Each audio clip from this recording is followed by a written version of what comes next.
안녕하세요. 새로운 한 주도 주님의 은혜와 평강이 여러분 삶 가운데 가득하기를 축복합니다.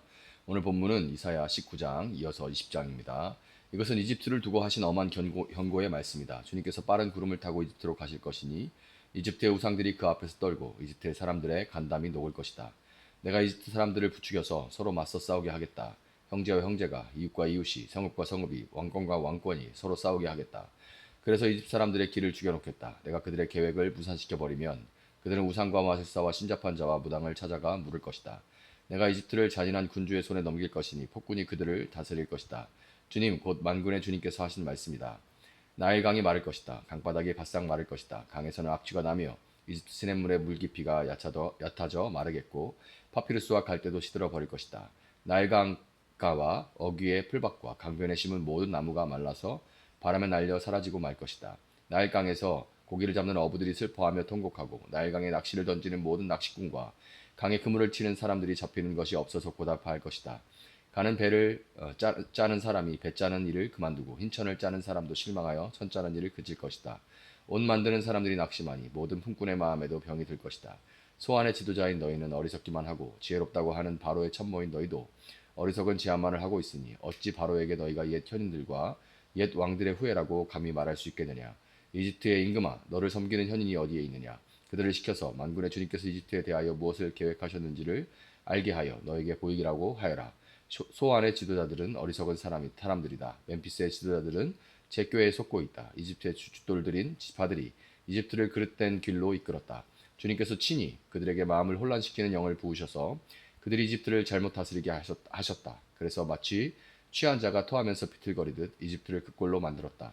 그러므로 이집트에서는 되는 일이 없고 우두머리나 말단에 있는 사람이나 종려나무처럼 귀한 자나 갈대처럼 천한 자나 가릴 것 없이 모두 쓸모가 없이 될 것이다. 그날이 오면 이집트 사람이 마치 겁 많은 여인처럼 되어 만군의 주님께서 그들 위에 팔을 펴서 휘두르시며 심판하시는 것을 보고서 두려워하며 떨 것이다.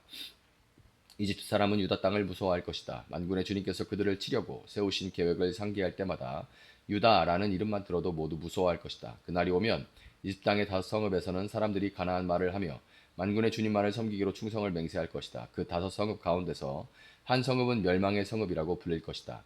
그날이 오면 이집트 땅 한가운데에 주님을 섬기는 제단 하나가 세워지겠고 이집트 국경지대에는 주님께 바치는 돌기둥 하나가 세워질 것이다. 이 제단과 이 돌기둥이 만군의 주님께서 이집트 땅에 계시다는 징표와 증거가 될 것이다. 그래서 그곳 백성이 압박을 받을 때에 주님께 부르짖어서 살려주실 것을 간구하면 주님께서 한 구원자를 보내시고 억압하는 자들과 싸우게 하셔서 백성을 구원하실 것이다. 주님께서는 이렇게 자신을 이집트 사람에게 알리실 것이며 그날로 이집트 사람은 주님을 올바로 알고 희생제물과 번제를 드려서 주님께 예배하고 또 주님께 서원하고 그대로 실천할 것이다. 주님께서 이집트를 치시겠으나 치시고 나서는 곧바로 어루만져 낫게 하실 것이므로 그들이 주님께로 돌아오고 주님께서는 그들의 간구를 들으시고 그들을 고쳐 주실 것이다. 그날이 오면 이집트에서 아시리아로 통하는 큰 길이 생겨 아시리아 사람은 이집트로 가고 이집트 사람은 아시리아로 갈 것이며 이집트 사람이 아시리아 사람과 함께 주님을 경배할 것이다. 그날이 오면 이집트와 이스라엘과 이집트와 아시리와 이 세 나라가 이 세상 모든 나라에 복을 주게 될 것이다. 만군의 주님께서 이 세 나라에 복을 주며 이르시기를 나의 백성 이집트야 나의 손으로 지은 아시리아야 나의 소유 이스라엘아 복을 받아라 하실 것이다. 아멘. 아시리아 왕 사르곤이 보낸 다르단 장군이 아스돗으로 와서 아스돗을 점령하였다. 그 해에 주님께서 아모스의 아들 이사야를 시켜서 말씀하셨다. 주님께서 이사야에게 말씀하시기를 허리에 두른 베옷을 벗고 발에서 신을 벗으라고 하셨다. 그래서 이사야는 말씀대로 옷을 벗고 맨발로 다녔다. 그때 주님께서 말씀하셨다. 나의 종 이사야가 3년 동안 벗은 몸과 맨발로 다니면서 이집트와 에티오피아에게 표징과 징조가 된 것처럼 아시리아 왕이 이집트에서 잡은 포로와 에티오피아에서 잡은 포로를 젊은이나 늙은이 할 것 없이 모두 벗은 몸과 맨발로 끌고 갈 것이니 이집트 사람이 수치스럽게도 그들의 엉덩이까지 드러낸 채로 끌려갈 것이다. 그리하여 에티오피아를 유지하던 자들과 이집트를 그들의 자랑으로 여기던 자들이 두려워하고 부끄러워할 것이다. 그날이 오면 이 해변에 사는 백성이 이렇게 말할 것이다.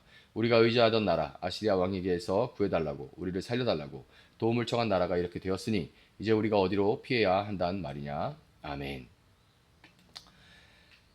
자, 우리는 종종 하나님의 심판에 대해서 자연재해나 혹은 질병, 어떤 전쟁 같은 큰 사건이라고 우리는 그렇게 생각하는 경향이 있습니다. 그러나 성경은 심판의 형태가 꼭 우리 눈에 보이는 어떤 파격적인 것만은 아니라고 그렇게 말을 하고 있어요. 오늘 본문인 이사야 19장, 20장은 이집트라는 강대국에 임한 하나님의 심판을 통해서 그 심판이 어떤 모습으로 나타나며 또 그 목적이 무엇인지를 우리에게 분명하게 보여주고 있습니다. 본문 3, 4절을 보시면 이집트에 임한 심판은 먼저 사람들의 길을 죽여놓았다. 이제 세 번역에서 길을 죽여놨다 이렇게 번역을 해놨는데 이제 쉽게 말해서 정신이 쇠약해지는 것, 이것이 이제 하나님의 심판이라는 거예요. 19장 3절 4절 보면 그래서 이집트 사람들의 길을 죽여놓겠다. 내가 그들의 계획을 무산시켜버리면 그들은 우상과 마술사와 신접한 자와 무당을 찾아가 물을 것이다. 내가 이집트를 잔인한 군주의 손에 넘길 것이니 폭군이 그들을 다스릴 것이다.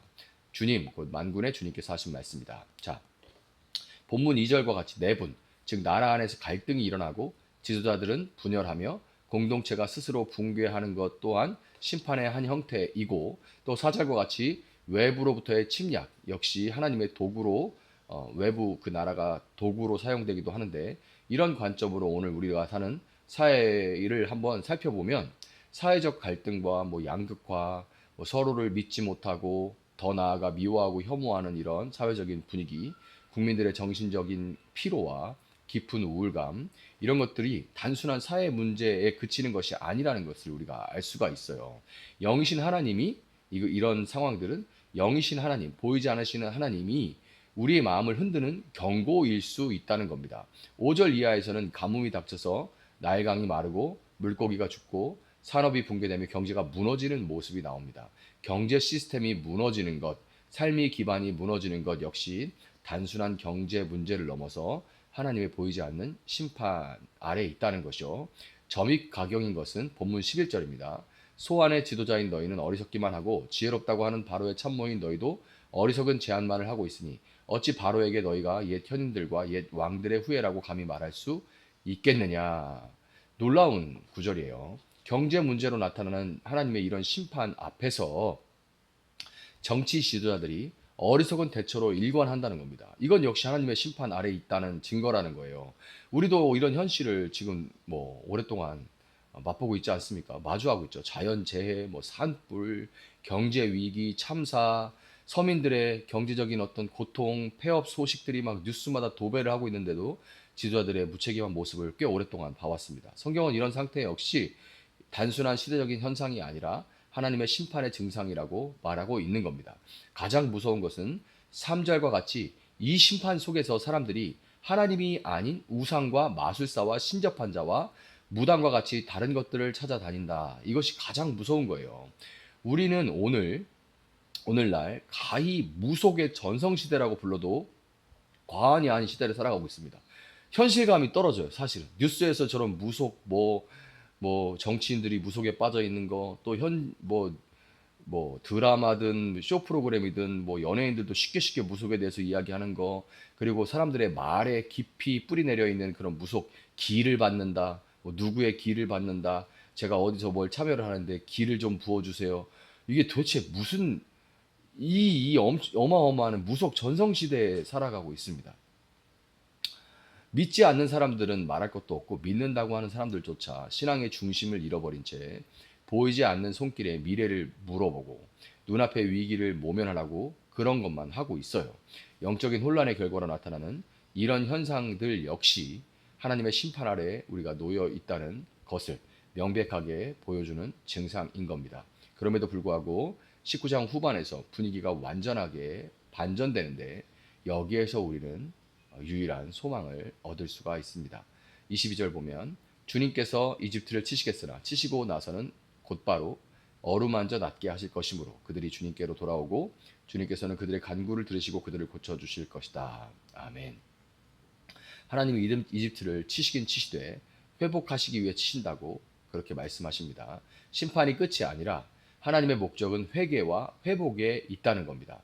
23절부터 25절에는 더 놀라운 예언이 이어지죠. 24절 보면 그날이 오면 이스라엘과 이집트와 아시리아 이 세 나라가 이 세상 모든 나라에 복을 주게 될 것이다. 아멘. 자, 세 나라로 번역된 이 부분은 이집트와 아시리아에 비해 이스라엘이 제3자가 될 것이다 라고 번역하는 게 더 낫습니다. 그러니까 세 나라 이게 아니라 이집트, 아시리아, 그리고 이스라엘은 세 번째가 될 것이다. 이런 거예요. 이스라엘만이 아니라 이집트와 아시리아 같은 이방 나라 역시, 그러니까 원래대로 뭐 우리가 생각하는 대로 하면 이스라엘이 첫 번째고 그 다음에 이방 나라들이 올 텐데, 이방 나라들이 1인 먼저고 이집트가 세 번째가 될 것이다. 그러니까 이집트와 아시리아 같은 이방 나라 역시 하나님의 구원과 복의 대상이라는 것을 강조하고 있는 거죠. 이 순서를 통해서 하나님은 회개하는 자라면 어느 민족이든 품으시는 하나님인 것입니다. 그럼에도 사람들은 하나님 회복을 바라보지 못하는데, 그 이유는 이사야 20장에서 찾을 수 있어요.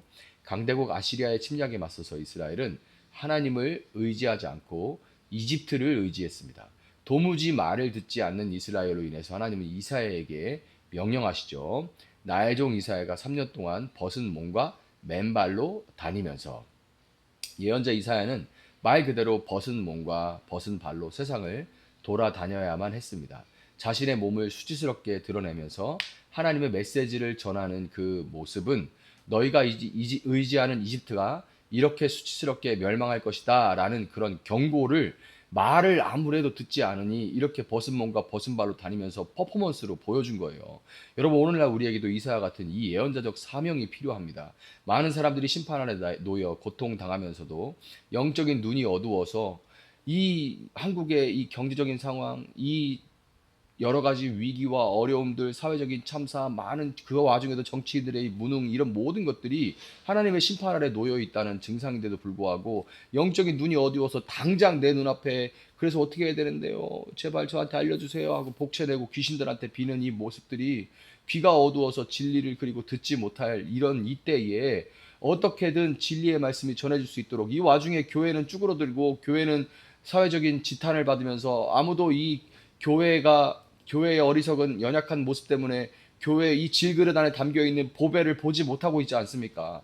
그래서 듣지 못하고 죽어가고 있지 않습니까? 그러면 어떻게 해서라도 진리의 말씀이 전해질 수 있도록 작은 불편함과 부끄러움 정도는 감당하고자 하는 헌신자들이 필요한 때인 겁니다.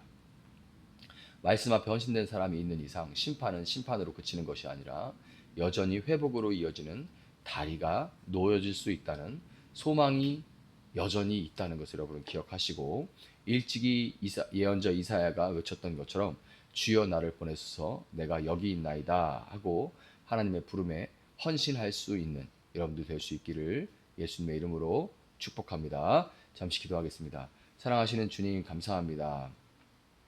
이집트에 내리는 심판을 통하여서 하나님, 심판이 정말 모두가 이거는 신의 천벌이다 라고 부를 만한 그런 일들이 아니어도, 우리가 그냥 이거는 자연스러운 것, 이거는 현상, 사회적인 현상이라고 생각하는 것들조차도 이 모든 것들의 심판자이신 하나님의 심판이 임해 있다는 것을 우리가 알 수 있습니다. 하나님, 그러면 심판은 피할 수 없는 것이니 그냥 당해야 되고 언제 끝날지도 알지 못하는 것이니 그냥 무기력하게 있어야 되는 것이 아니라, 우리가 회개하고 돌이켜 하나님께 용서를 구하고 우리 삶을 바로잡을 때 하나님은 심판을 심판으로 심판 자체가 목적이 아니라 회복과 회복의, 용서와 회복의 그 의미가 있다는 것을 우리가 기억하게 하시고, 하나님 이때에 정말 하나님께서 결국에는 이스라엘 백성을 세 번째로 둘 정도로 이방 땅들을 구원하시기 원하시는 하나님, 회개하는 모든 민족과 족속과 방언과 또 나라와